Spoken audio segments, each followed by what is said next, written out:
अपनी निगाहों के सामने रखना, इस अंजाम को और इस इबारत को याद रखना, कुरान की आयत को, और उसके बाद तक़वीतुल ईमान उठा के देखो, बराए काफिया देखो, हिफ्जुल ईमान देखो, अशर्रे फ़िअली का फितना देखो। क्या लिखता है कि अगर बाज़ उलूम गैबिया को हम नबी के लिए तस्लीम भी कर लें तो माद अल्लाह रब्बिल आलमीन लिखता है उसमें नबी की क्या खासियत है।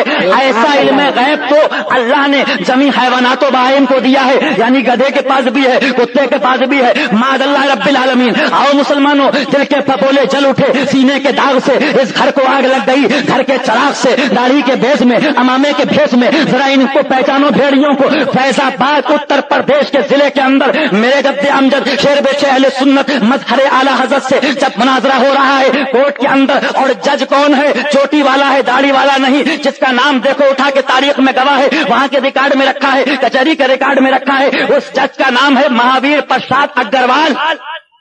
मुनाजरा चल रहा है, आप अपनी बात कहते हैं, वो अपनी बात कहता है जज साहब ये हमारे उलमा को गालियां देते हैं, ये हमारे उलमा को बुरा कहते हैं। हो सकता है मेरे जाने के बाद भी सुबह लोग ये कहें, लेकिन आप जानते हो मैंने कोई गाली नहीं दी है, मैंने कोई ऐसी बात नहीं कही है। हालांकि वो एक टॉपिक अलग है कि अगर हकीकतन नबी का दुश्मन है, नबी का गुस्ताख है, तो कसम खुदा की उसको हमने ही नहीं बल्कि कुरान की रोशनी में उठा के देखो, वो हलाली नहीं हो सकता है, तो मुस्तफा का गुस्ताख होगा। और यही नहीं बल्कि आप मुलाहिजा कीजिए, जब बात यहां तक पहुंची तो जज महावीर प्रसाद अग्रवाल ने कहा क्यों मौलाना तुम ऐसा करते हो, इनके मौलवियों को गाली देते हो? कहा नहीं नहीं, यहां पर जमहूरियत है। मैं पूछना चाहता हूं, ये किताब इनके मौलाना अशरफ अली थानवी की है, इसमें नबी के बारे में ऐसा लिखा है कि अगर बाज़ उलूम गैबिया को मान भी लिया जाए तो उसमें नबी की क्या खासियत है? ऐसा इल्म गैब तो अल्लाह ने जमी हैवानात बहाइम को दिया है, माद अल्लाह रब्बिल आलमीन। तो कहा इसमें इतना कहना था। वो मौलवी वहाबियों का फिर बोलता है कि जज साहब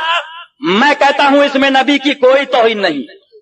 हालांकि उलमा बैठे हैं, पूछिए, चाहे वो शामी हो, चाहे उसकी शरह हो, चाहे काजी अयाज हो, कोई भी आपके मुहद्दिस हो, अल्लामा ऐनी हो, किसी का कौल उठा के देख लो। वो किताबों की बात करता हूं जो देवबंद तक में पढ़ाई जाती हैं, उसमें साफ लिखा है कि कलाम सरी जहां पर होगा वहां ताबीर कबूल नहीं की जाएगी। कोई आदमी कह दे भाई मेरा बाप कुत्ता है, बोले तू गुस्ताख है, बोले गुस्ताख है कि नहीं है? और उसके बाद वो कहे नहीं बहुत तेज बोलता है, बोलने से मैंने तशबीह दी है, ये उसकी ताबीर नहीं मानी जाएगी, उसका कलाम सरी है, उसको बेअदबी पर महमूल किया जाएगा। इतना कहना था। शेर बेशे अहले सुन्नत ने अपने अदिल्ला पेश किए, बराहीन का अंबार लगा दिया, लेकिन याद रखो खुदा जब दीन लेता है तो अक्लें छीन लेता है। बेशक न मानना था, ना माना। इसीलिए मेरे मुर्शिद फरमाते थे बेटा उठते बैठते चलते फिरते नमाजों के बाद तमाम बारगाहों में हाजिरी में पहली दुआ यही किया करो कि मौला अपने अपने हबीब की मोहब्बत पर, ईमान पर जिंदगी अता फरमा और ईमान पर खात्मा अता फरमा।